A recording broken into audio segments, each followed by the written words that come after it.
Welcome to the Same Snob Podcast. What's going on, everybody? Welcome to the Snobs podcast. We were off last week, but I am back and in full effect this week. It is Halloween week, and I have a very special guest co-host this week, and I'm very happy to bring him on. He was on the showcase last week with Mr. Brian Biddle, and we're going to talk about, we're going to promote something we're doing together. We're hosting a 24-hour Halloween movie marathon called the Mutant Halloween Marathon. Starting in October 31st at 2 p.m. and ending on November 1st at 1 p.m., give or take a few minutes here and there. But I want to bring him on, Mr. Frank Somma. What's going on, Frank? How you doing, sir? I am doing very well. I got this hat tonight. I'm extremely excited about it. You will never see me not wearing it until the springtime now at this point. So I'm real happy. How are you doing? I'm doing great, man. I'm great. And thank you for coming back on the show. It's always so much fun. Oh, yeah, man. And I always have a good time having you on. And we had a great time on Friday. And then we kind of went on early and then got off so we could watch the Halloween Hideaway Joe Bob gig. Yeah. What'd you think, man? What'd you think of that so far? How'd that go for you?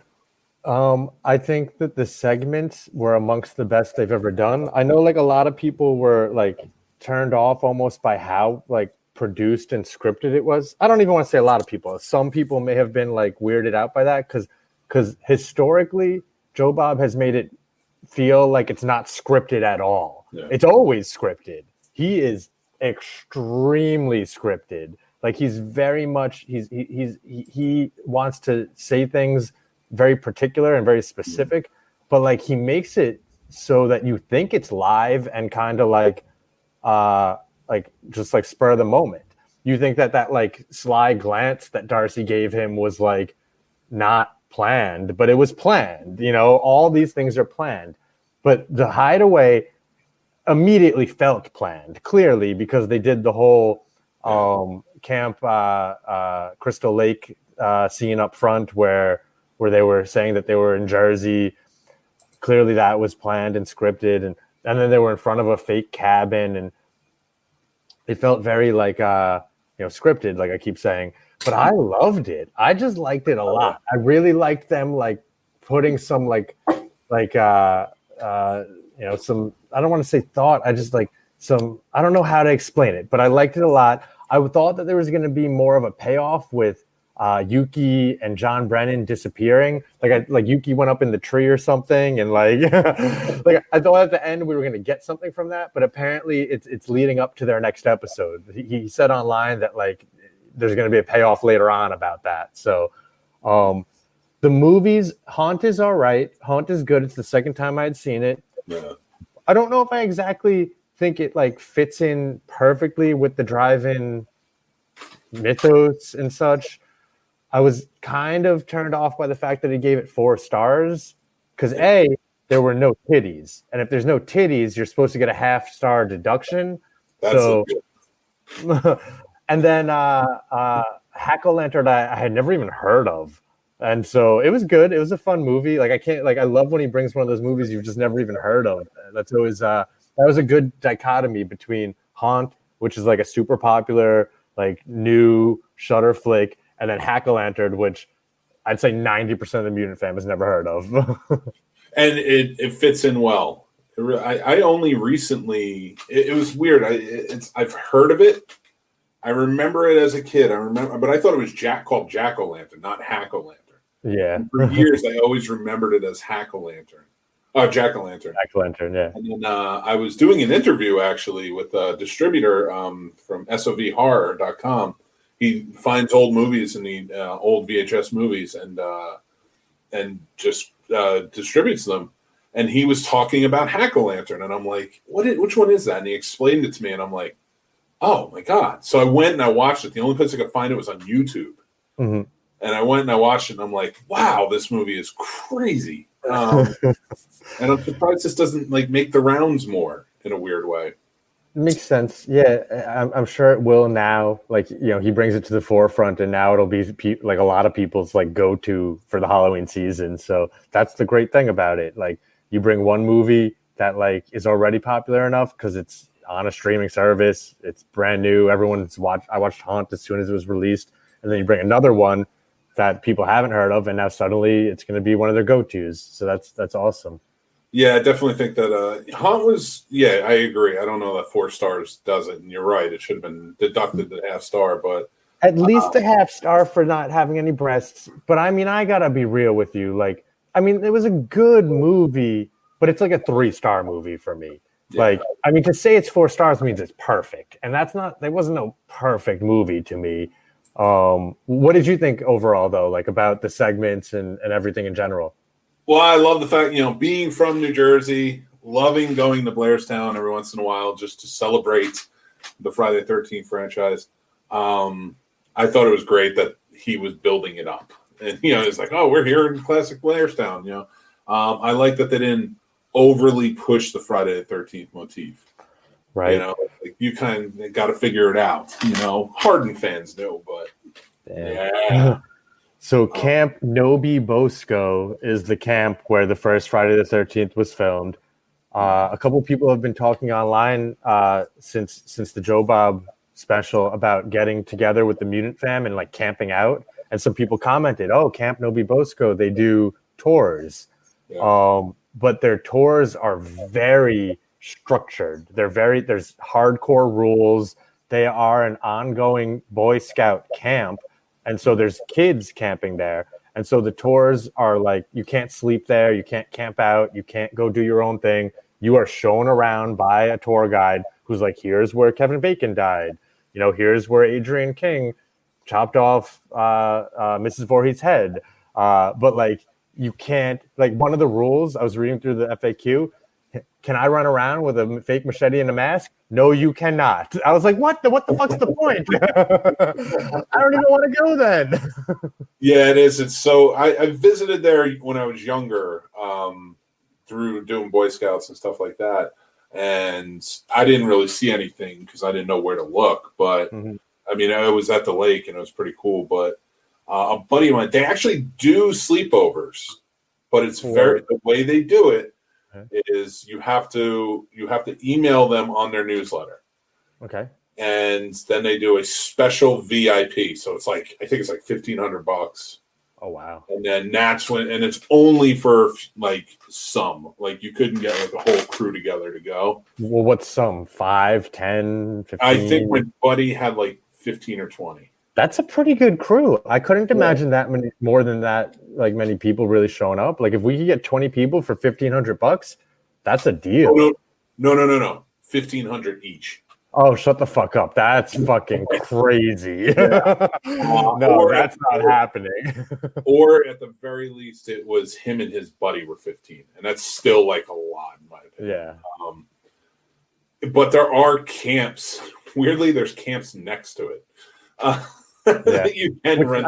I believe one of the sequels was a camp next to it, so that makes sense. And then you just happen to cross over to the other side of the lake, and you're like, "Oh, I didn't mean to. I had no idea, officer." Well, I made it after that. It was weird. I made it a very Friday the 13th filled weekend because I had a premiere I went to here in Virginia for a movie called Voorhees. It's a fan film that was. It's a feature film that I was lucky enough to meet and interview the director. And awesome kid. And he made a pretty damn good Friday the 13th movie.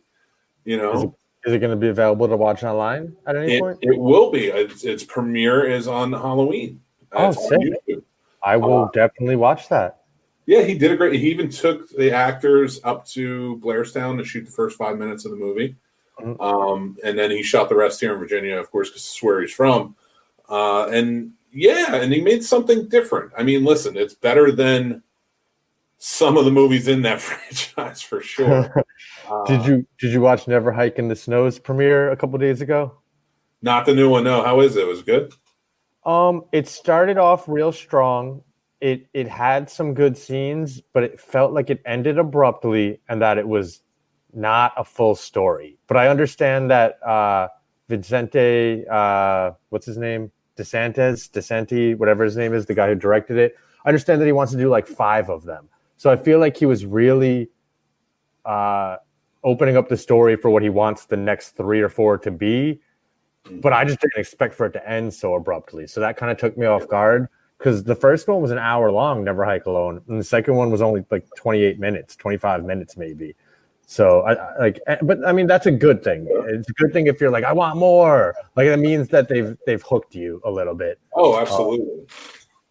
And and I'll get, because this Cody Falk is the director of the movie, and he did a 99-minute movie, and it works. Like, there's a lot of characters in there that maybe didn't need to be in there, but they weren't. I mean, that's every Friday the 13th movie. Yeah, no doubt. You have to have fodder for him to kill. But it fits. Like, I just enjoyed it, and I think that anybody watching, if you get a chance, it's going to be free on YouTube, so definitely go check it out. That's awesome. That's super exciting. But yeah, I mean, I made it like a Friday 13th. I was playing Friday 13th the game. I was just having a good time with it, just going in. Right. Dude, so I went to Spirit Halloween today. I was looking to see if I could flesh out my Leatherface costume. I don't know what I'm going to be. Like, I wasn't certain that I'm going to be Leatherface this year. I just happened to have a Leatherface mask from Trick or Treat Studios. I was Michael Myers 2 years ago. Last year I was Mario because my daughter was Princess Peach. This year I was like, things are different. So I was thinking about going as Leatherface because I have the mask sitting around. So I was like, oh, let me go see if they have an apron and a chainsaw. And they didn't have either. I'm like going 3 days before Halloween. It's my fault. But this was the last one of this hat. And I'm sorry to bring it up again. I just love this fucking hat. It is awesome. I was like, this is the best purchase I've ever made. That's what I love about Spirit Halloween is all the little stuff that you can find, those hidden gems. Right. You can't find on the website or anything. I was going to also buy, they had like a fake book, like, it looks like a book, and then you open it up, you'd hide your like weed paraphernalia in it or something. And it said Springwood High School. And it had, Nightmare on Elm Street, red and green. And I was going to buy it. It was $20, but I was like, I don't smoke weed anymore. Like, what am I really going to do with this book? Like, now that I'm home though, I kind of regret not having got it. I'm like, I want to go back actually. Well, now you got to make the trip tomorrow. Yeah, I might. We got a lot of people joining us in tonight. Matt Courtney, what's going on, man? He says, good evening, gents. Chris Sale says, hey. Chris Sale is always good. He always pops in. Still digging the commercials. They're ending soon because Halloween's ending. Yeah. I'll see if I can. But Christmas will start, and I'll start playing those. My homie Kenyon. Whiskey loves the hat. It's a sweet hat, he says. Thank you. Appreciate it. Kenyon is my homie that runs the Bloody Sundays with me. We choose movies every Sunday afternoon for people to watch. This past weekend, we watched a movie called Bad Hair. Have you heard of it or seen it? I have not. How is it? It was good. So it's brand new. It just came out on Hulu on the 23rd. So it's fresh. We watched it on the 25th. I hadn't even seen it. I just planned it because I was like, oh, a new movie. Every Sunday, it's supposed to be like a social theme. Like the very first one was Maniac Cop and Are All Cops Bad? Second one was Candyman and structural racism. We've done like 15 of them now. I can't even think of them all of them off the top of my head. But Bad Hair is all about an African American woman who gets weaves in the 80s to be part of like a music television program. So it's about like society's norms of beauty was like our theme for the week. And her hair, turns evil and starts killing people. And it's always funny because like we'll get deep into the conversation sometimes. We'll be live tweeting it and we'll be like, have any of you ever experienced racism? And people will be like, yeah, blah, blah, blah, I've experienced. And then it's like, but the movie is like crazy absurd. It's not as serious as the conversation we're having, I now I want to check it out. I missed that one, but if you get a chance, you should check out, have you seen The Shed yet? I have, yeah. Okay, that was a pretty good one. I like the idea of the abuse that kind of went with it, and like the kid kind of keeping everything bottled up, like the vampire. I had an interview with the director, and he kind of like enlightened me on a lot. And he was telling me, he's like, the whole point of the vampire being stuck in the shed is he is taking all the abuse and everything that he suffers, and he's kind of shoving it inside and trying to keep it down. Whereas it's just gonna get out if you keep doing it that way. There you go. That's awesome. I was like, that's a really cool theme for a movie, and I think that's why I gravitated towards it so much. Truly. And anytime I get to talk to like a producer or a director or an actor from a movie, like it just makes me respect the movie that much more. Even if at the end of the day, I'm like, if I had watched that without having talked to the director, I might have just been like, eh. But then I know the person who made it, and I'm like, I know the passion that went behind it, and I'm like, oh yeah, you know what? I respect it more for whatever reason, you know? Oh, absolutely. I've started getting to the point doing this. I'm just like, I see a new movie, and I'm like, hey, will you be on the show? Talk about your Right? movie. I'm so And excited. the newer the movie, like, or like the smaller the movie, the more likely they are to say yes. You know, they're like, you got to shoot your shot, and like, there's not a lot of people asking some of these smaller directors, like Jay Sims. I forget what his first name is. The guy who directed Bad Hair. His Twitter handle is Jay Sims something. I don't think he has a lot of people reaching out to interview him. Like he's not a famous director, and so like when that person reaches out to ask for an interview, they feel honored. They're like, oh snap! Like someone wants to talk to me about my movie. That's great. Like, and they're likely to say yes. That is for sure. Nice. Yeah, and it really is like, and I like to do it because I like to kind of highlight indie filmmakers, especially. Right. Any way you can, like build them up because they're the only ones putting out content right now worth anything. That's super true. And even when we were having regular years that weren't the apocalypse, they're probably the only ones putting out anything worth anything, any movies worth anything. If you talk to my buddy Evan, he's the biggest hater of commercial movies and Hollywood movies. He would back you up on that entirely. I like some Hollywood movies, like I can get behind a few, but like for the most part, yeah, like most of the horror, like when I make my end of year top 10 type list, like it's all indie shit. Like, yeah, they're just making what I want to watch. Well, let me ask you this because I want to get your opinion on it. For me, yeah, I was talking to, weirdly enough, I know I'm referencing a lot of interviews I've done recently. It's all good, though. They're kind of all over the place. One director who did this documentary, direct-to-video, and it's all about 90s direct-to-video horror. Okay. Really cool doc. If you haven't checked it out, definitely check it out. And I was kind of asking him, like, you remember those days, and I know you remember them too, of like going to the video store and just like spending an hour or two or whatever there, looking at the boxes. Which one's speaking to me tonight? Which one am I taking home with me tonight? That type 100%. Of feel. What do you think? Like this year, this is the first year since video stores have been gone. I've kind of felt that way, even with streaming services, like because there's nothing there. So everything's going to be new to me because I don't want to always go back to binge a TV show or always go back to an old movie. I want to find something new. Mm-hmm. So I find myself trying to find new stuff. And I've been very lucky, to find a lot of the cool stuff that I have. So I agree. This month specifically, I've tried to watch newer horror movies because most of the year, as we're doing Friday Night Frights and all the marathons we do, like we just rewatch older stuff. So like I felt that we were getting towards the end of the year, and I like to have like a top 10 list by the end of the year, like, of movies that came out in 2020 or 2019 last year. So like, oh snap, I got to catch up. So like I just finished The Cleansing Hour just right before we got on here.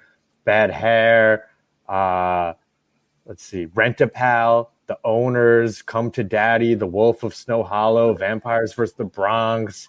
I've been Extraordinary was insane. One Bedroom, #alive. Like so I've also felt pretty happy with what I've been able to find. And when you're scrolling through either Shudder or Netflix or Hulu, it's similar to being at a video store back in the day. Like I'm still judging things based on the cover that's showing up in front of me. Yep.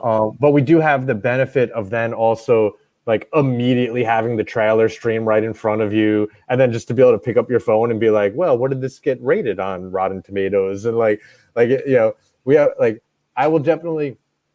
I appreciate that because there were definitely a few movies that the cover looked amazing back in the day, and then you rent it and watch it and you're like, that cover, the art on the cover never even happened in the movie. Why did I rent this movie? There's so many movies like that too that reach out to you that just they stole you at the cover. And one thing I do want to say to everybody watching, throw in the comments movies that you remember renting just based on the cover that whether you liked it or not. Let us know in the comments and we'll talk about it. But one that sticks out to me, and it was a poster. And I remember in 1990, it was Tremors. It was like on the wall. Oh yeah. And I had never heard anything about it. I had never seen any marketing for it. This is after it came out in theaters. Now it's coming out on VHS. And in the rental store was the poster. And I just remember being terrified of it. And I was just like, oh my God, what is that thing coming up after him? And that is one I will say did live up to. Oh yeah, Tremors is a classic. I haven't watched the newest one that just came out, but I've been hearing people speak a lot of good things about it. Yeah, I gotta check it out. I'm like 2 behind. I have to go through and just kind of rewatch as much as I can. I just rewatched the first and second one with my 8-year-old, so that's awesome. I think we're gonna go through and just check them all out. You gotta, and I'm sure he'll enjoy them. That's a perfect 8-year-old horror movie because it's not like. It's not, I mean, it's so absurd. They know that shit's not going to happen. They're not going to be like having too many nightmares about it. It's not Jason. It's not like Hannibal Lecter, God forbid. Like it's a giant monster. And that's what gets them into horror, Oh, and yeah, you're right. That's the best way to put it is like, it's a perfect like 8-year-old horror, like to get in and to binge the whole thing, I think will be a lot of fun. 100%. And he's all about it. I've been waiting. So, my ex-wife refers to this book called The Secret Language of Relationships. It's an astrological book that not just like gives you your relationship with every other astrology sign, but it gives you your relationship with every week of the year. So it's called a decan. So like I was born between the 22nd and the 30th of January. My daughter was born between the 1st and the 7th of November. So it'll like break down your relationships that granularly. And before my daughter was even born, we got her, we knew when her birth date would be and we were looking, and it specifically said that we would get along by watching horror and sci-fi together. I was like shocked how like specific that was. I was like, yes. I was like, I can't wait. I can't wait for her to be like 5 or 6 years old and watch Star Wars. And she's 7 now.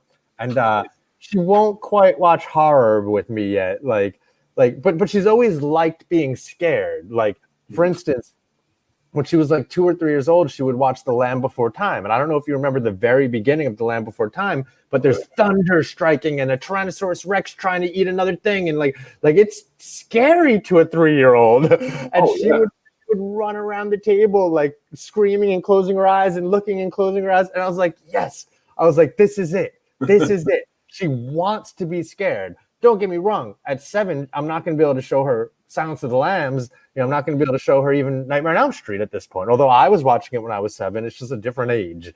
But we're slowly getting to that point. We're slowly getting to the point where I feel like I'll be able to watch like Gremlins or Tremors or stuff like that. Yeah. That for my 8-year-old, I kind of had to get him into it in that way where it was like, all right, I'm going to show him Ghostbusters. There you go. I'm going to show him like the family friendly ones. Like, okay, here's the Goosebumps movie or whatever. And like slowly but surely into that. And then like he kind of graduated. He loves Friday the 13th now. Nice. He loves the Halloween series. I haven't shown him Nightmare on Elm Street yet because that first one one's pretty messed up. And even the second one is like pretty adult. And so like, but then you get into the rest and it's kind of like, okay, she's doing skip the first two. No, and so I'm gonna wait on that. I think he needs to be a little bit older. That The Exorcist, those movies like Silence of the Lambs. I'll wait because you have to line them up at the right age. Because you got to remember, we have whole lives with them, and you want to have all of those experiences where it's like I want him to enjoy everything. Like I didn't want him to watch Star Wars till I knew he was in Star Wars. I know. I tried it way too early. I have like a picture of my daughter when she was 8 months old.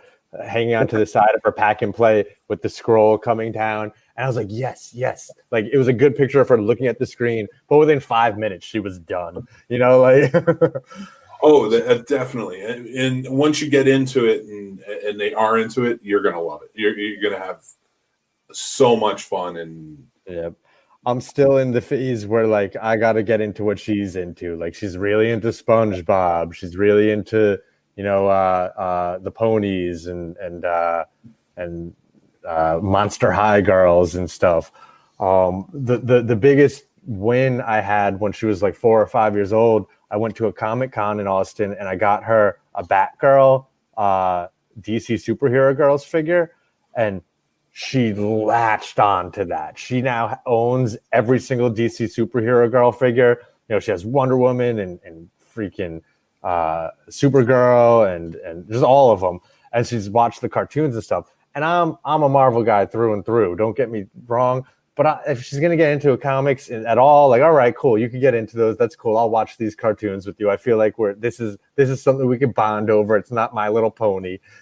Yes, and it's a gateway into like what Marvel is and such. And you know, I think DC is a good for kids to be like, okay, Superman is Superman and Batman is Batman. But then you can turn at a certain age and say, hey, check out Spider-Man.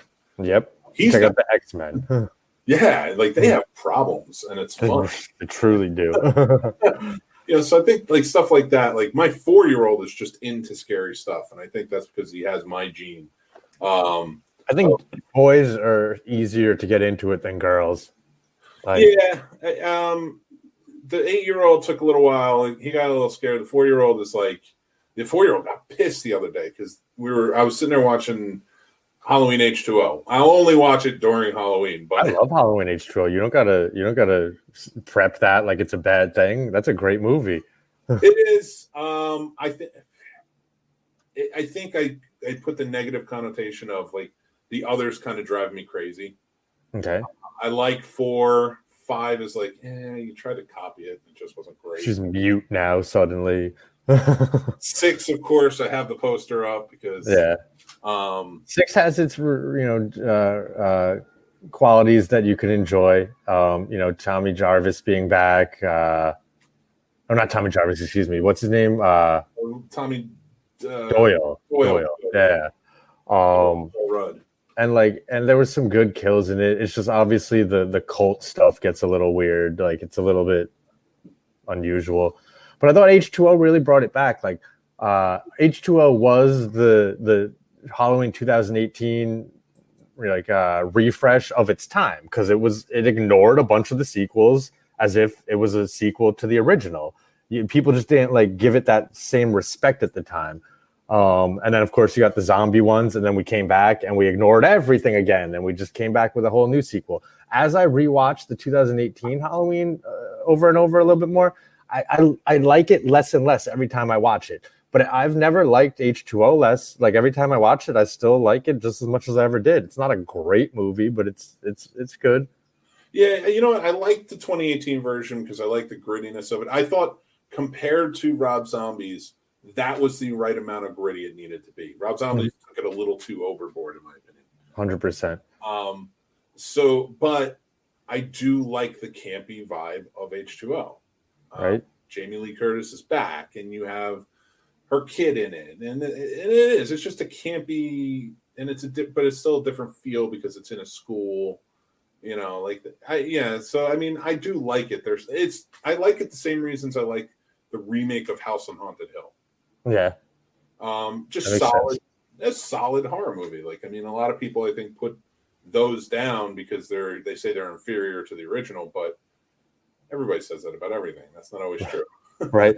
And I mean, it came out at the perfect time. I'm 36 years old, so it came out when I was 14. It came out the year after Scream. Scream redefined what we expected of slashers and horror movies at the time. And it just felt right in place with the time period it was in. Your Urban Legend, I Know What You Did Last Summer, Halloween H2O, The Faculty, all those movies, Disturbing Behavior that came out around that time. They just they'll always have a soft spot in my heart. like just because it was like my defining time period. Like I was watching the Jasons and the Freddys when I was 7, 8, 9, 10 years old, but they were on VHS. They had come out years before, you know. So those movies, the H2Os, the Screams, the I Know What's, those were the ones I saw in theaters with like my friends and my early girlfriends and stuff. Like, so it was a perfect time period for me. That was your breakout, I guess, and for me too, because I was around 98. So yeah, I was thinking it was about 16 at the time. So like you were still going to the video store to watch what you wanted to watch, but now you could go and watch it in the theaters. You know, like you were just at that cusp, and, right? Yeah, so like those movies did mean a lot to me as well. Chris Sale says, "Chud, the cover sold me. It definitely sold me too." I the first time I ever saw Chud was when Joe Bob played it on The Last Drive, and it's just one that escaped me over the years. I always had heard of it. I always knew what it was. But he even introed it as, I don't know why people like this movie. He's like, everyone claims they want me to play it, 2 stars. And I agree with him entirely. I was not like, I don't know why people like that movie. I get it. It is a trip. You know what? I always liked horror movies. Like I like Basket Case. Basket Case is great. You know, a lot of those movies that took place, Frankenhooker. That's a great one too. I like the gritty 70s, 80s New York City feel. Yeah. And that holds to it too. And so like I always think I gravitate towards movies like that. Makes sense. Chris also says, my daughter's twisted. She would want to watch Donnie Darko and From Dusk Till Dawn to go to sleep in early elementary school. That is pretty twisted. That's super twisted. Donnie Darko is like, one of the most fucked up non-horror movies out there. That's for sure. Oh, 100%, man. You still, like, it leaves you asking questions for days. I thought for a long time that, like, so I was a real big fan of it in high school and college. And then I went like 10 years or more without seeing it. And I thought for a little bit, I was like, was that just one of those movies that you like when you think you're like an intellectual, like you're like, oh, I understand things. I'm in college. And then I rewatched it like 5 years ago when the 4K restoration came out. I was like, oh no, this movie is fucking great. Like I almost lost my respect for it for a little while because I thought I had like overdone it. But then when I came back to it, man, it still holds up. It really does. That's one of those movies that I don't think is ever going anywhere. I don't think anybody's opinion is going to change it because it is that out there and it has that many subjects to kind of cover over throughout the whole thing. The director, I think his name's Robert Kelly or Richard Kelly. Richard Kelly, yeah, Richard Kelly. He did Southland Tales and The Box afterwards, and so Donnie Darko's amazing. Southland Tales is fucking out of this world amazing, but doesn't get any sort of respect. And then The Box kind of sucked. And I don't know what the fuck happened. Like Richard Kelly came through and made a movie that defined a generation with Donnie Darko. I thought he was going to be huge. I thought he was going to be like the next Richard Linklater. I thought Dazed and Confused and Suburbia and all the movies Richard Linklater's made. Freaking like he defined like the slacker generation a little bit, and I felt like Richard Kelly was going to come through and like kind of define it in a different way with like weird sci-fi like philosophical type movies, and he just made 3 movies and then just disappeared. Yeah, it really was weird after The Box. And even with writing The Box, he kind of like his all the movies he wrote, like that was his last one. I don't know if it's a psychological thing that he just, because The Box didn't do well, maybe he just like kind of took off because it was based on a Twilight Zone episode from the 80s. Oh yeah. And I mean, it's like a monkey paw type thing. It's it was legit The Box, and I remember the episode because it didn't have everything that it had in the movie. It was just the guy showed up, said, "Here, you get this for 24 hours. If you hit the button, you're rich." Blah blah blah, and then at the end, he takes the box back, and then he's just like, "But now somebody else gets the box, and it could be you." And that was how it ended, right? So like the movie, of course, expanded on that show, and I would love to talk to him and find out like was it your idea to remake this, or was this forced on you? Because it seems like his movies, he just wanted to do his type of movies, like you said, a Richard Linklater. Yeah. He doesn't work on other people's movies. He writes At his. all. And he'll work on a movie for 15 years straight, like The Boy or whatever. Like he is definitely a unique director. What's the one that was all animated with like Alex Jones running around with a megaphone? I don't know. It had Keanu Reeves in it, I think. Whatever. Darkly? Yeah, Scanner Darkly. There you go. Yes, yeah, okay. He makes some crazy movies. So, yeah, good times. Good times. I will say, just going back to Southland Tales real quick, anybody who hasn't seen it, make sure you go check it out because it is a really good movie. And in my opinion, because I'm a big Killers fan, I love their music. Their song in that Justin Timberlake's does a whole music video too.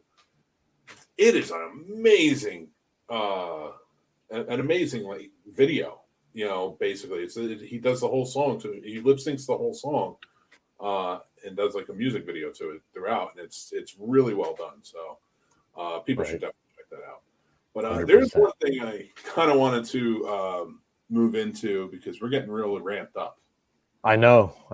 We enjoy our conversations, Mick. There's no problem with that. We enjoy our conversations. We get deep. And then we're like, weren't we supposed to be talking about something specific?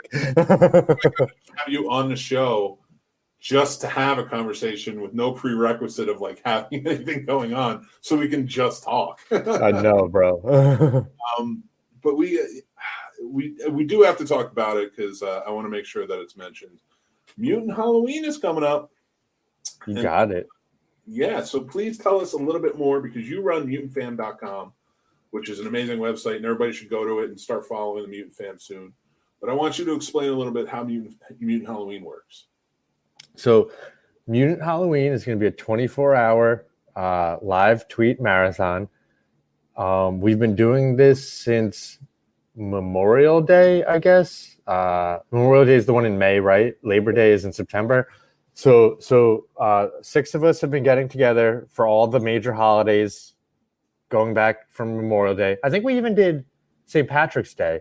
But so St. Patrick's Day, Memorial Day, 4th of July, Labor Day. MutantFam.com, Mutant Theater, Mutant Cafe, Killer Horror Critic, Monster Movie Happy Hour, and Ritual Light and Sound podcast. We all pick a movie, and we would do 12-hour marathons for each of those holidays. So it'd be like 6 movies. For Halloween, we decided that we should go all in. We should do a 24-hour marathon and bring 6 more sponsors on to pick 6 more additional movies. So Brian brought you on. I brought on Survivor's Guilt. Evan brought on Breanimator, Heavy Horror. We got Castle of Horror, Halloween Year Round, The Old Man's Club. I think that's it. I think I hit everyone. But so it's just going to be a 24-hour marathon where, it's press play on your own copy or press play on wherever it's streaming. So if it's streaming on Hulu or Prime or Shudder, you press play at a specific time and we all tweet along. So we're starting at 2 p.m. on Halloween afternoon with Trick or Treat, hosted by Brianna at heavyhorror.com. It's only on YouTube, so we're all going to have to watch the YouTube version of it. What's messed up with Trick or Treat, have you seen how many people are live tweeting Trick or Treat this week? And I feel like people are doing it to try and be different. Because I've watched that movie once in my life. I am a huge horror fan, but I've only seen that movie once. And now suddenly everyone is like, oh, let's watch Trick or Treat from 1986. We're not talking about with Sam. We're not talking about, the new Trick or Treat. We're talking about Trick or Treat. And I remember the first time I saw this movie, I bought it in Walgreens in like 1997. This and Rock and Roll Zombies. And it was the reason being is because the cover had Ozzy and the cover had Gene Simmons on it. And I'm like, a movie with Ozzy and Gene Simmons called Trick or Treat. I'm in. Fuck yeah. And then, you watch it, and it's a trip. It's definitely a trip. It is a trip. The reason I owned it was that one of my friends, I was in like about the same year, 97, 98, 99, was telling me that his boss had been looking for this movie forever and would pay someone $100 if they could find it. And so I was like, and I pulled it up on eBay. I found it for $5. I bought it. I was like, tell your boss to give me $100. He's like, oh, well, no, he's not actually willing to. I guess, he didn't follow through with his promise. And so I got to own a good movie for $5. But like, it was a weird reason why I ended up buying that movie. It'll always stick in my head for that reason. But I only watched it once. I owned it on tape. I put it on. I watched it. I took it out. And I moved on with my life. But so now watching it. and now I'm going to watch it. Yeah. So Fright Rags just live tweeted it this Saturday. Darcy announced that they're doing a Halloween Friday, not Halloween night, but the Friday before live tweet, because they have Joe Bob's Haunted Drive-In on Halloween. Joe Bob Fanzine announced weeks ago that they were going to do a Halloween night live tweet to go along with a special edition fanzine that they're releasing. And Brianna, she announced it first on September 3rd. So we had, like, amongst the Mutant Halloween people, we announced it first. Then the fanzine announced it second. Then Darcy announced it just the other day. And then Fright Rags just abruptly announced it like the day of. And so I kiddingly announced that Midnight Marathon this Friday, we're just going to watch it on repeat. We're just going to watch it 5 times in a row. Why not? Oh, that would be classic. That'd be the hell of a troll. Right? Make everybody tired of it by the time it gets there. Right. Yeah, So, I mean, that's a movie that, I just really, like, I'm surprised everybody's going with it. Like, I get it. It's a good movie. I get it for the marathon. I don't get it for a special viewing. yeah. Makes sense. Yeah, it does. And, it is what it is. I'm glad it's getting the respect and the screenings that it deserves. Just like Hack-O-Lantern, suddenly this is going to become a new Halloween classic that, like, the people who are choosing it clearly love it for a reason. Like, they're not choosing it because, the fanzine, Jen from the fanzine isn't making a whole special edition fanzine because she doesn't love this movie. Clearly she loves it. Brianna clearly loves it. It was her first choice. Darcy clearly loves it. And now it's going to bring it out to a whole new generation of people, just like Hack-O-Lantern, who hadn't seen it. And now, like, instead of just every year watching Halloween, 1 through Resurrection, for the 25th time, we have new movies that we could treat as annual, go-tos. Well, it's funny. I like the idea of everybody kind of doing that and finding something. Like, if this year's Trick or Treat, I hope everybody next year is like, okay, let's not do Trick or Treat again. Mm-hmm. Let's find another hidden gem Halloween movie. Not the same stuff all the time. Like, let's watch Jacko from 1996. Never heard of that one either. It's a crazy movie. So you know what I think is one of the like close to, I mean, everyone knows this movie. I'm about to name a movie that everyone knows, but I feel like it's not given the due respect that it deserves, is Pumpkinhead. Why the fuck aren't we watching Pumpkinhead? Like, why don't I hear about that all the time? The same way I hear about Freddy and Jason and Michael Myers, I should hear about Pumpkinhead at the same level that I hear as Chucky and fucking Pinhead. You know what? I'm going to do it right now because I'm here. I got my... Oh, is that the Movie Maniacs one? Yeah, I love Pumpkinhead, man. That's sick. You know what, though? It was weird because when we were picking the movies for the marathon, Pumpkinhead was first on my list. I think a few people. I think Killer Horror Critic was supposed to do a watch of it just a few weeks ago, but it got pulled from the streaming services. Well, it was first on my list to throw out to you guys, and somebody else said they're doing Pumpkinhead, so I took it off my list because I was like, I need to watch Pumpkinhead. I love Pumpkinhead. Me too. I love Pumpkinhead 2 as well. Like, I don't think that gets enough respect. It's a great movie. So for me, I was like, all right, I'll take it off my list because somebody's going to show it.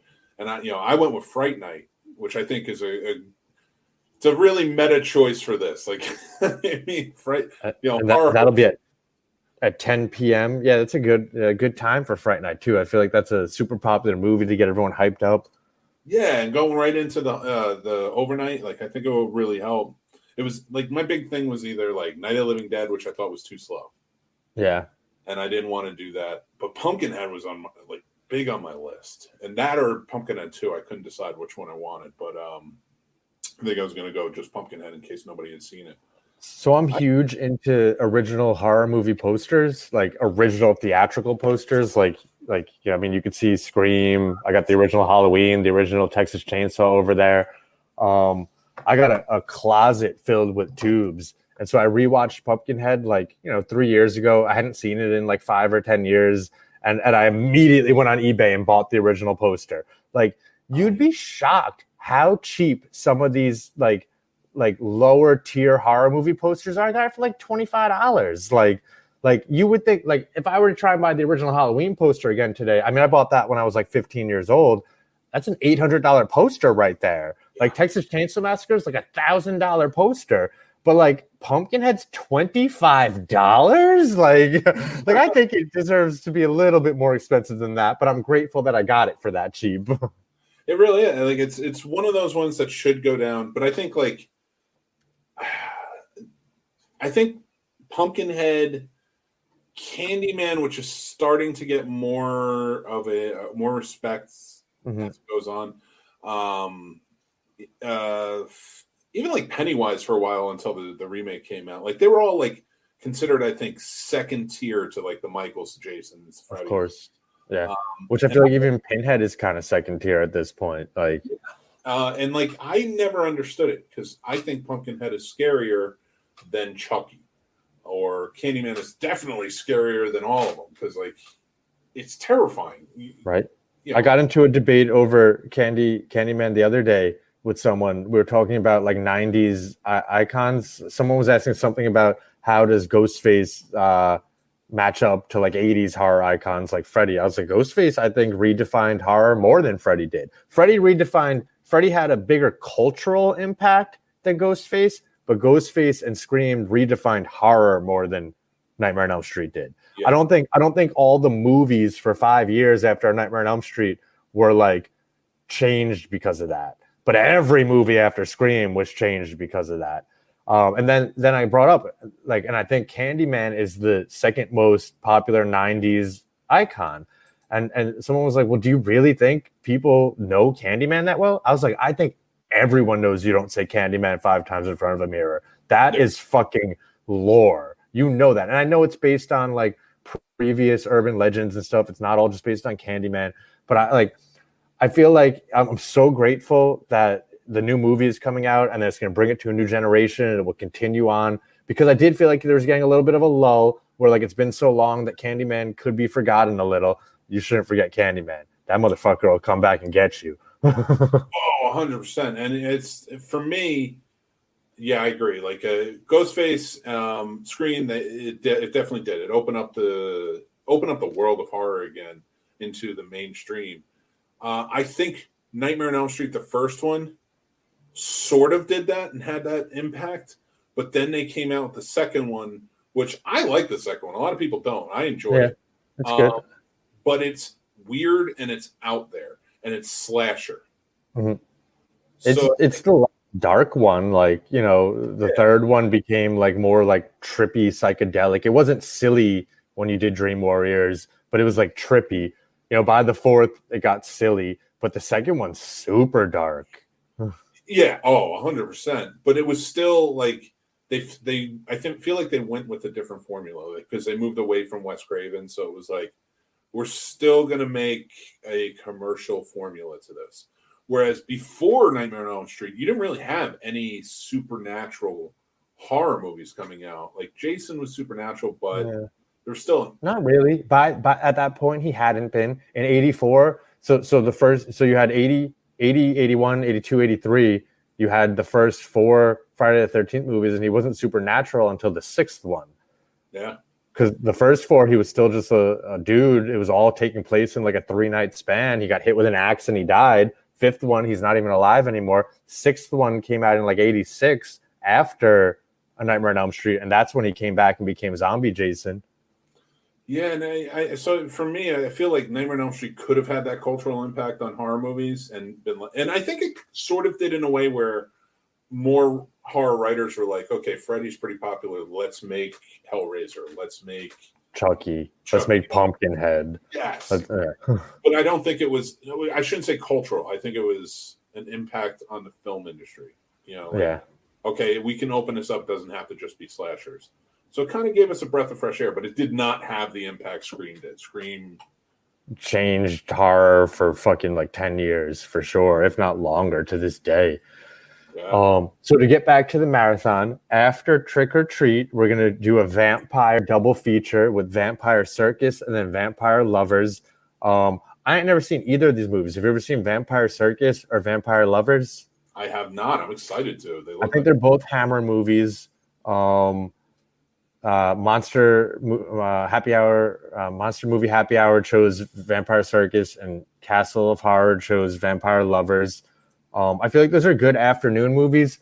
Older flicks like that, 72 and 70. Like I feel like sometimes you got to watch those when you're like kind of more awake. More like that's a good afternoon movie, and so that'll be fun. But then for the evening, you and Killer from Killer Horror Critic are owning it with Waxwork and Fright Night. That's gonna be the prime time. Like come through and watch some crazy shit and enjoy the hell out of yourself. And you're tipsy, you're drunk by 8, 10, 9, 10 o'clock. You're like, yes, I love Fright Night. I love Waxwork too, man. Waxwork is so good. Yeah, for real. You guys really went hard back to back with that. I thought I wasn't sure when I was going to be, and I was like, at any point once you get from like around that 10 o'clock time frame all the way until every movie after it keeps you going. Like every movie from that point on, I think with the exception of Lords of Salem, which is a good movie, but it's a good coming down Sunday morning movie. Yeah, right. But everything keeps you going through the night. You really lucked out for like a new contributor to get that like 10 o'clock slot. Like I told so I host Midnight Marathon every Friday night. Friday Night Frights starts with Brian doing Mutant Cafe Cook Along. Then we do a Mutant Theater double feature, which is like just streaming through Shudder or Prime or whatever. And then at midnight, we jump into a website called Cosme, and I consider myself a horror VJ. I just throw on whatever I want or whatever people request. And we go till 6 a.m. pretty much every Friday night. Sometimes I fall asleep around 4:30 after I press play on the last movie. I'm like nodding out, and other people are just like still watching it. But because of that, Brian made the schedule after everyone submitted all their movies. I was like, bro, I don't give a fuck. Put me on at 2 o'clock. Put me at 4 o'clock. The people I hang out with will hang out any time of the night. I don't care. Some people may Killer Horror Critic. He does his Killer Saturday every week, and they start at 9, they end by like 1.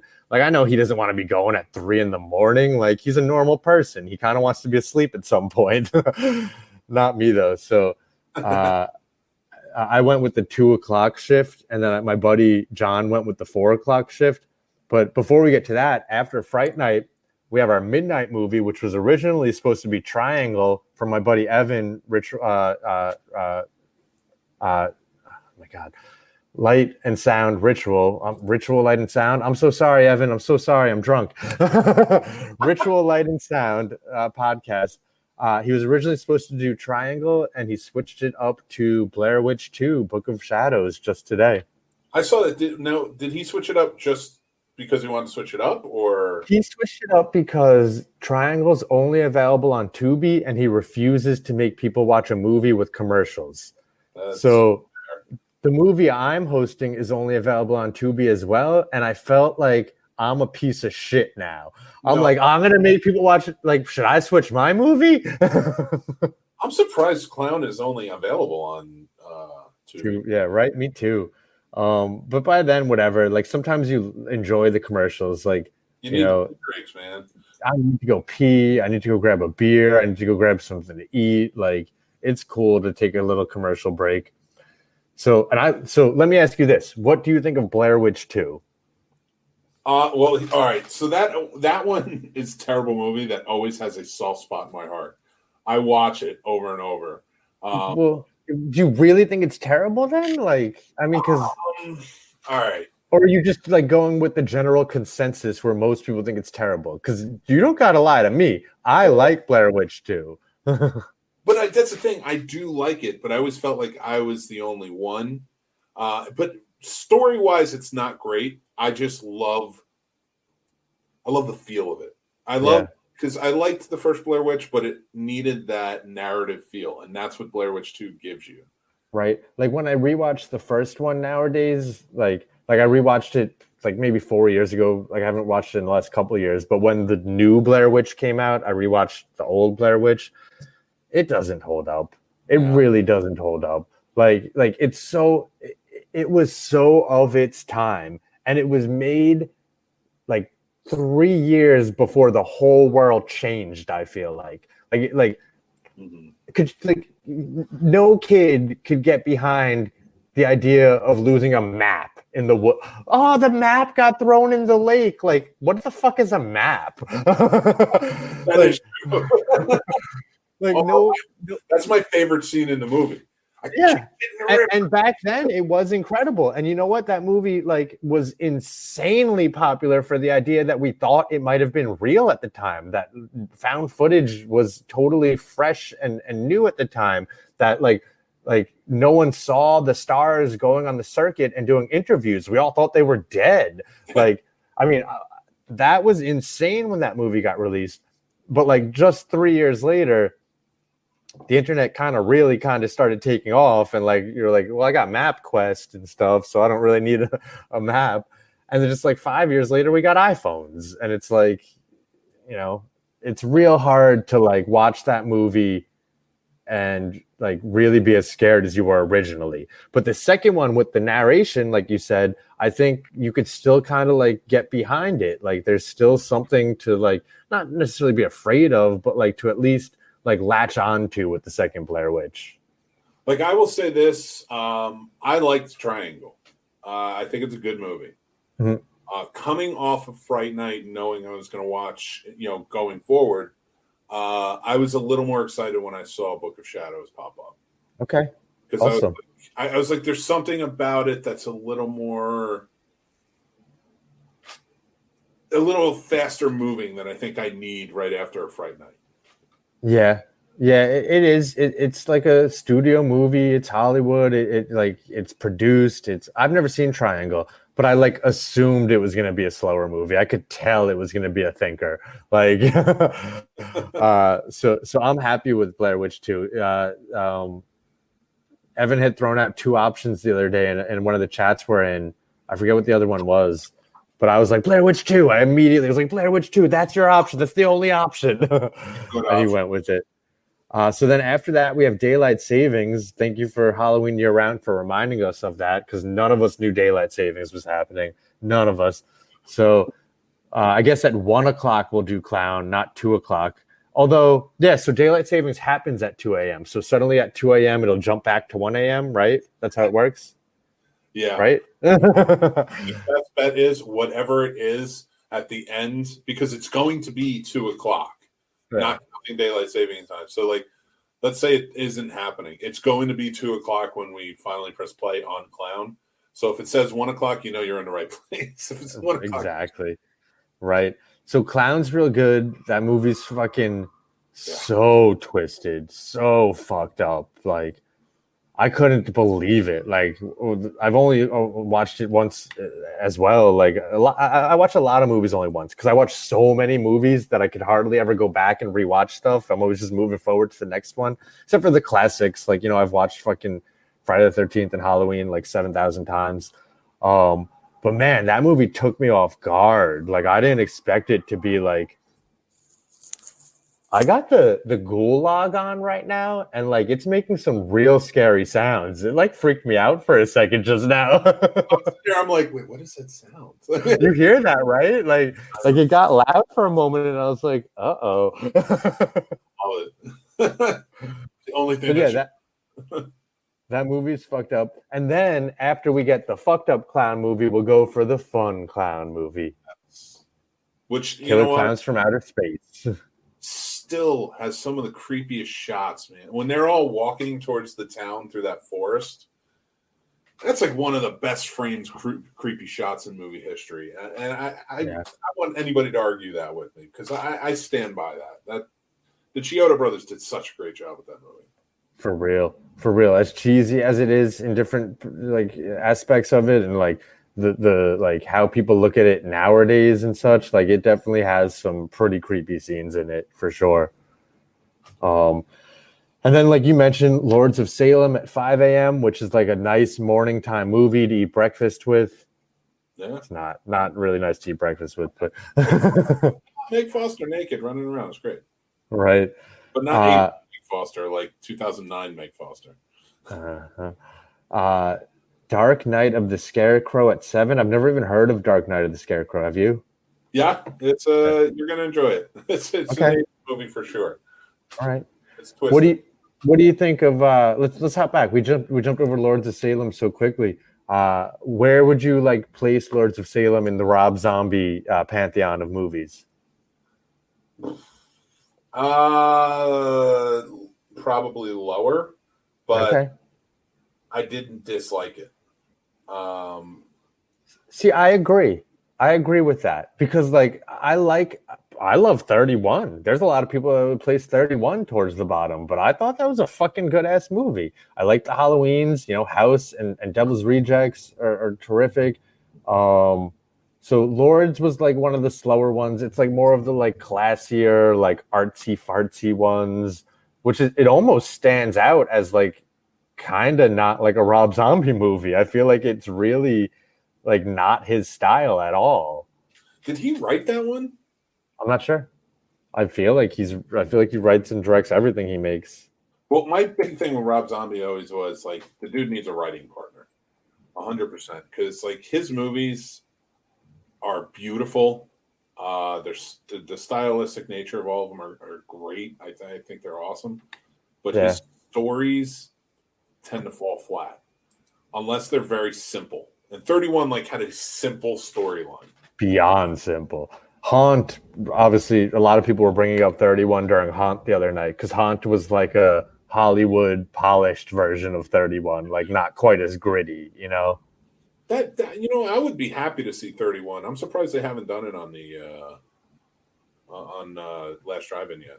Yeah, I liked it. I'd seen it it was only in theaters for like 2 or 3 days as a Fathom special, and I went and seen it and dug it. What'd you think of 3 from Hell? It probably, again, it's another one where he tried to get a little more. He tried to push it a little bit more with the story, and I'm just like, come on, Devil's Rejects didn't need a story at all. Like, I mean, the story was super simple. Like, I thought that they shouldn't have made it if Sid Haig couldn't be a bigger part of it, and that they pushed a movie through with an extra character out of nowhere. Like, that was unnecessary. Like I enjoyed the movie for what it was, but it was diminishing returns. Like it was like, if you're gonna come and try and make a sequel to 2 of the most beloved horror movies of the 2000s, like really come and do it. Like, I feel like you came and you made a movie, you were happy that you made it, like your wife was good with, like, and you're like, oh, we did this, we accomplished our goal, but like, did you really? Well, at this point, anything you ask me about Rob Zombie movies is better than Halloween 2. Yeah, I don't remember Halloween 2 very well. That's probably a good thing. So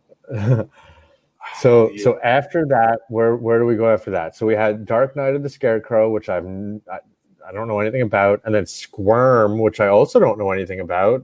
Bro, I feel like I'm not this Halloween's gonna like catch me up on some like old man shit here. Like, Squirm. I thought I was pretty well versed, but not as well versed as I thought. What's good with Squirm?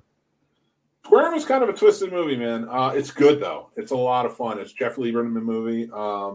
He also did Satan's Little Helper and a few other things. It's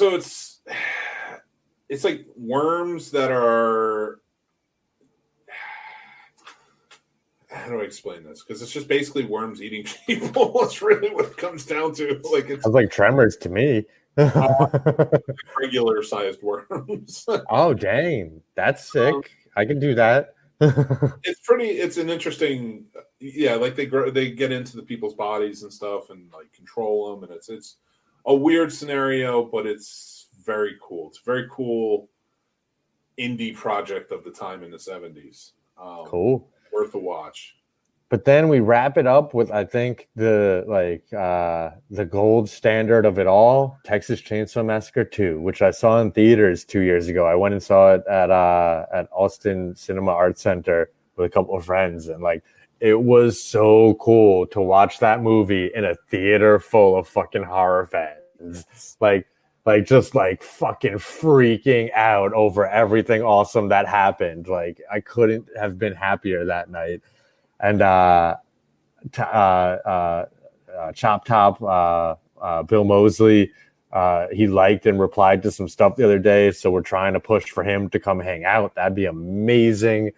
While that movie has some some weird cuts in it because the mafia came through and didn't quite let Tobe Hooper do exactly what he wanted to do with it, it's still a fucking great movie. I'm working on a couple of others. I don't want to say anything. I don't want to put it out there because I want to try and get maybe a couple of other of the filmmakers of a couple of the other movies if I can too. If not, at least like say something or about the thing. But I love Texas Chainsaw Massacre 2. It's my favorite in the series. Right. It's so over the top with campy, but it's also horror. It's intense. Everything about it is fantastic. From the it's opening, gross. I love it. Dennis Hopper being in it just puts a whole new level to it. And I'm so glad that that's what we're finishing off with, especially for a group that was brought together by Joe Bob for a movie that he was in and cut out of. Yeah, I know, right? It's full circle. We've come full circle back to Texas Chainsaw 2, and it is a perfect drive-in movie. I'd say we did really well picking these movies as a group. Like they are all like really good drive-in flicks, like just cheesy, corny, gross, like. Nothing too classy about any of them. Like Lords of Salem will be the classiest one here. And to say Lords of Salem is classy is a stretch, clearly. And I just feel like it's a perfect drive-in night. I was talking to one of my buddies about Texas Leatherface, the newest one that just came out, the prequel. Mm-hmm. Have you seen that? I have not, but I want to. So I love the Texas Chainsaw franchise for the exact opposite reason that I love the Chucky franchise. I love the Chucky franchise because it's the longest lasting continuous story by the same filmmaker, Don Coscarelli, since 1988. Same exact story up until the most recent movie. I don't count the remake. I was so annoyed when they made a remake. But he's going to make a TV show which still continues the story. So we just make believe that remake never happened. I love Texas Chainsaw Massacre because it's like the most convoluted timeline, like story-wise, creator-wise. Like I love the X-Men because I love time travel and like all this weird fucking like different timelines and storylines and retcons and stuff. Like I love to wrap my brain around the story. And so Texas Chainsaw has 1 through 4, then it has 2 remakes, then it has 3D, which is a sequel to the original, ignoring everything else, similar to Halloween in 2018. And then it has Leatherface, which is a prequel to the original, made by the same people who made 3D, creating a whole new trilogy. You have real quick. I want to do this again because I'm losing you on the map. Yeah. So it's the first one, the second one. So you have 1 through 4. Yeah, they're all a timeline. Then you have the remake and its sequel, which is its own timeline. And then 3D and Leatherface form a trilogy around the original movie. So 3D is considered a sequel to the original Texas Chainsaw Massacre, ignoring everything else. Okay. Leatherface is considered a prequel to the original Texas Chainsaw Massacre. So, and made by the same people who made 3D. So they made their own standalone trilogy, including the original one inside of it. So the way that all of the different movies tie in together and don't tie in together and ignore each other and are created by different people, I'll sit there and research it all day long. Like, who made this one? Why does it do this? Why is this one connected to that one? Why does this one ignore that one? Like, I love it. Oh, you know what? I love that. And now, because I thought that the 3D one and Leatherface, the one that is the prequel, were to the remake. I thought that was all. Nope, they are surrounding the original 74. They have nothing to do with the remake. 3D is, like I said, it's like the newest Halloween that came out. It's like a retcon, ignoring all the sequels and becoming its own new sequel to the original. I love it. I'm going back and checking that out ASAP. Like, I need to. Bro, I might rewatch them tonight. That's solid. Oh my god. I love that. I wish I knew that, because I thought that, because I had stopped after the sequel to the remake. Yeah, I was like, I'm going to get around to watching it. I just hadn't. But now that I know that they are sequels and a sequel and a prequel to the original, I'm in. I want to watch it. Dude, you'll enjoy it. They are good movies. They're both good movies. I like the fucking. It's one of the only ones that I love the remakes too. Like, I love the remake of Texas Chainsaw Massacre. It's a good ass movie. I love the remake of Dawn of the Dead. That's another one. But I don't like the Friday the 13th remake. I despise the Nightmare on Elm Street remake. Yeah, I agree with that one too. But let me ask you real quick: what did you not like about the Friday the 13th remake? So I liked the first 20 minutes. I felt like it was almost like a perfect Friday the 13th movie, all in and of itself. I didn't like the fact that he kept this girl underground. Like, when did Jason start taking hostages? Like, it just seemed like really weird to me. Yeah, it did bother me that he was like, "Oh, I guess I'm taking her because she looks like my mom, who is clearly Kira from Deep Space Nine, and this girl looks nothing like her in real life." Right. So I mean, it was an okay movie, but it just I liked it. I didn't despise it, but I loved the Texas Chainsaw Massacre remake. Like, that's a great movie. I could have done without the Friday the 13th one. The Nightmare on Elm Street one was garbage, and there's nothing that saves it. No, I agree. As far as remakes go, yeah, that one I do despise. I don't like the Nightmare on Elm Street. I don't mind Friday the 13th, but it's not one I like. I actively go out of my way at least once a year to have a marathon of the original franchise. 1 through 9, you include Jason Goes to Hell with that, or do you even go to Jason X with the original? What do you consider original franchise? I go all the way to Freddy vs. Jason. And then you don't watch the 2009 remake? I could take it or leave it. And then Freddy vs. Jason was after Jason X, right? Yeah. I forget. Was it 2003? Jason X was what? 2001 or so, I think. So, yeah. Might have been Jason Freddy vs. Jason was after, because that was the last one before the remake. Yeah, you're right. That's good. Friday the 13th is my favorite franchise of all time. Clearly. Jason is my favorite slasher, and yes, I watch them. I haven't watched them all the way, like 1 through 12. You know, if you consider Freddy vs. Jason 12, I haven't done that in a long time, like chronologically like that. I kind of watch them like in random sporadic bursts. Like, I'll just throw on like 6 here or like 4 here, or I'll be like, oh my god, I want to watch Manhattan or whatever. But like, I could probably do a 1 through 12. I should do that sometime soon again. It's just fun sometimes, and if you can get the and I have them, so I'll get them too. Is the Joe Bob Friday the 13th marathon? Oh yeah, from Monster Vision. It's a lot of fun if you can cut it in between and watch it. That would be incredible. Hell yeah. Absolutely. And it's just a good time, because he only does 1, 2, and 3, and then 5 and 6. Okay. So he literally skips like the best one. but Which there's a whole thing about it in there. That's great that he did as his Friday the 13th watch along in March of this year. That kind of covers that. Yeah, I think why they did it is because he couldn't do it in the original, and the reason being it was a Halloween marathon from dusk till dawn marathon.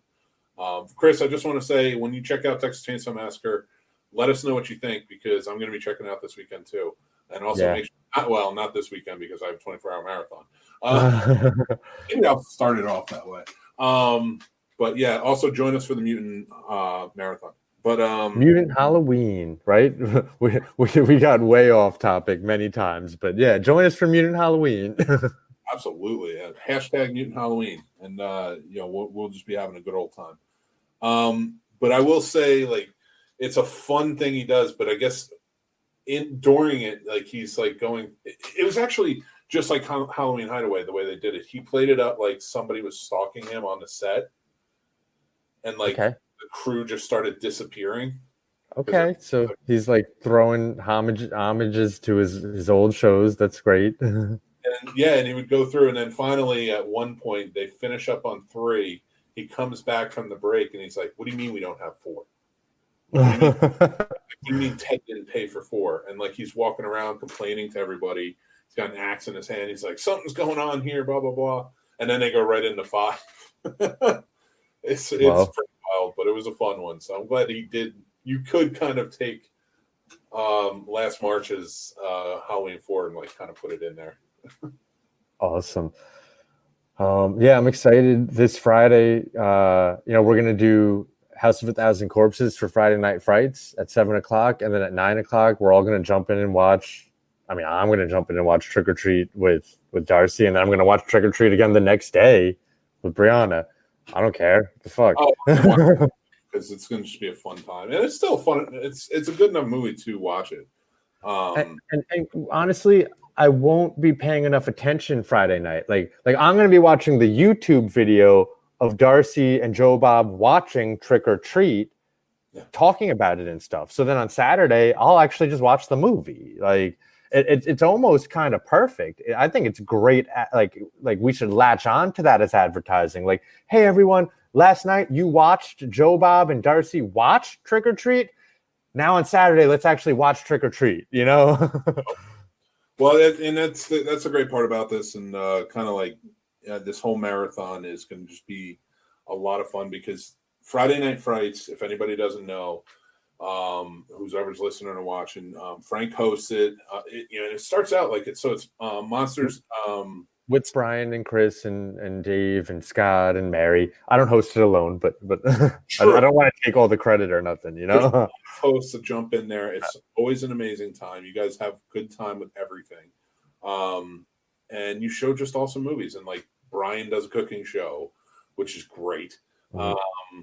And then you have Monsters and Drinks, and they're teaching you about a new drink and talking about the stuff. Monster Movie Happy Hour podcast. Yeah, absolutely. I think Monsters and Drinks is their tag. Yeah. Oh yeah, Monsters and Drinks, but it is the Monster Movie Happy Hour. And it starts off the show and then kind of picks up from there. And this week, like you said, is House of 1,000 Corpses, and then we're all going to kind of be going over and watching Joe Bob and Darcy do the trick or treat thing. I'm so excited. So excited. It'll be good. I love the makeshift nature of it. Like they clearly don't know exactly how they're gonna like run things. They're like, what does this camera work, or how does this projector work? And it just feels like they're hanging out with you, you know? Yes, absolutely. Yeah, and they are. It's always a good time. I'm glad they're doing this again, because like you said, they did it back in March for Friday the 13th, and they hadn't done it again for. Nope, that was the first and only time they had done it. And I'm surprised that they have to do it on the night before Halloween, not on Shudder. You know, like I get that they just did the thing, but like it's still a little strange that like Shudder kind of held off on it a week. Yeah, they put it on the 23rd instead. Whatever. But you know what? We get more Joe Bob and Darcy, so it's going to be a good time. Win-win for us. And then we're doing the 24-hour Mutant Halloween Marathon, which everyone should come hang out for. Yes, and I'm going to be putting in the descriptions all of the hashtags we need to be using. Come check us out. We start at 2 p.m. with Trick or Treat, and then we go from there, and the movies just get better and better and better. I mean, Trick or Treat's a good one to start with, but yeah, we have really good ones in this list. It'll be fun. And Frank, I appreciate you coming on because we always have a good time talking. And Dude, you're allowed to come on whenever you want. Right. And then, just go from there and just talk about more fun stuff. Next time we won't have anything to plug. We'll just ramble on like we do, and it's just a good time. Dude, I'm totally with it. I enjoy it thoroughly. I have so much fun talking to you. So, like I mentioned in a DM recently, like we should get together and talk about some sort of like ongoing thing. So we'll get together and we'll talk off air at some point and figure out how to get that going. I'm excited about that. I've been actually thinking about that all week, and was going to reach out to you and see when you want to talk. I mean, and then tonight happened, so it was like, okay, we'll do a show. Bro, I'm free. I get done at work at 6:00. I'm happy to hop into StreamYard or FaceTime or whatever and chat at any point. So message me tomorrow, and we'll get that done. All right, awesome. That sounds good. I'm going to do that. I have a live show tomorrow. Remember, everybody, Behind the Box starts tomorrow at 7:30 p.m. But then after that, I'll send you a link, and then let's jump in and we'll hash it out. Awesome. Maybe we'll see some more cool things from the Mutant fam. So you got it. Until next time, remember, check out the 24-hour marathon. Chris, Whiskey, Mike, everybody who joined in tonight and watched, and everybody who's watching or listening after the show went live, thank you so much. We appreciate you here at the SceneSnobs.com channel.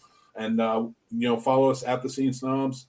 For more, make sure you're out there and you're following @_Mutant Fam for more information there, and go to mutantfam.com and just visit us. We love it. So until next time, I am your host, Mick Manhattan, and joined by my special guest co-host tonight, Mr. Frank Somma. It's been a pleasure. And thank you, everybody, and we'll talk to you later. Awesome. Oh, and happy Halloween, I guess. Happy Halloween. I'll talk to you later, Mick. All right.